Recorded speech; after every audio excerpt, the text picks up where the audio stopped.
In this video, we're talking all about Niceville, Florida. We'll talk about some pros, some cons, and see if we can help you decide if this is the right place for you to live. Let's get started. If you're new here and you're new to me, my name is Gonzalez, and I make videos all about living here in the Florida Panhandle.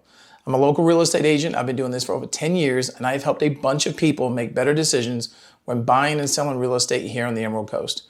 So if you like what you see, go ahead and click the subscribe button, hit the bell so you're notified every time I make a new video. There's a good chance we're going to talk about some areas that you're interested in and answer questions that you have. Okay, the first thing we'll talk about is the location. Niceville is located right here on the north side of the Choctaw Bay. You've got Destin about 30 minutes south of you and Crestview about 35 minutes north. You border Eglin Air Force Base, so Eglin, and then of course on the other side of Eglin is Fort Walton Beach, so super close there. And then you've got Blue Water Bay, and about 20 minutes east is where I live in Freeport. So you really are right in the middle of everything. Super convenient to pretty much anything you want to do in the area. So Niceville's really got the perfect location.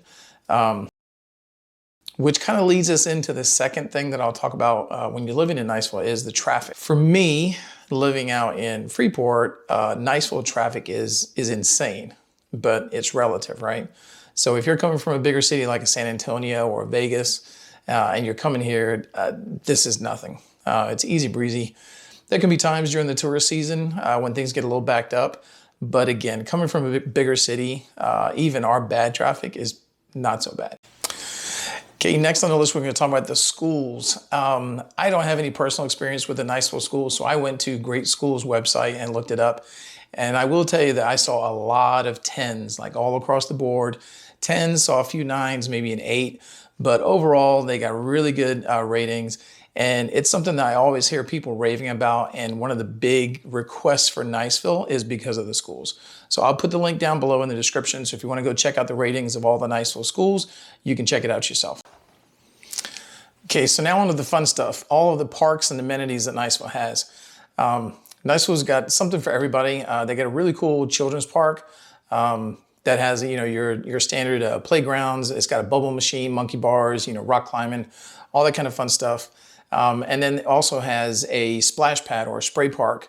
The splash pad is only open during May and September, and they do close it if it gets cold, like below 40 degrees, which doesn't happen very often, and above 95.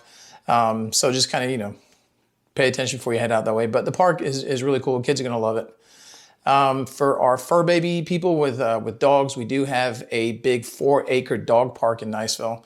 It does have a nice shaded area. They've got watering stations, picnic tables, everything, so you can have a good time with your dogs. If you are into playing intramural sports, softball, if you like to do that kind of thing, there's a huge sports complex that they use for softball tournaments.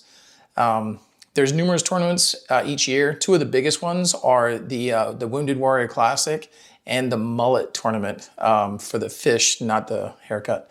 But both those tournaments are a big deal in the area. They do attract teams from all over the Southeast. So if you'd like to play softball, definitely go check it out. The biggest attraction in Niceville is going to be Turkey Creek Nature Trail.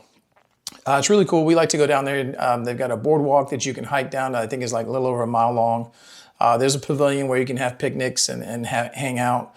Also down the creek, you can paddleboard, you can kayak, you can go tubing or swimming.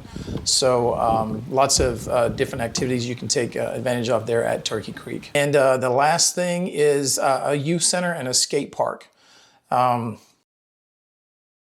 believe you have to be 6 years or older to go because the skaters, they're skating, so they don't want any little ones out there getting hurt.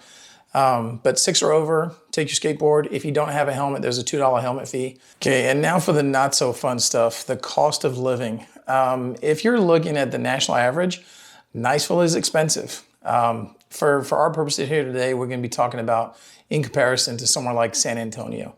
So anyone that's PCS in here from like Lackland, you're going to be in for a little bit of a shock. The cost of housing, the cost of everything is more. So if you're looking at the data, national average is 100. Lackland, you're at about 89% of the national average. Out here in Niceville, you're at almost 110% of the average. So it's about a 20-point swing coming from Lackland to Eglin. So, your average house is going to be about $300,000 to $400,000.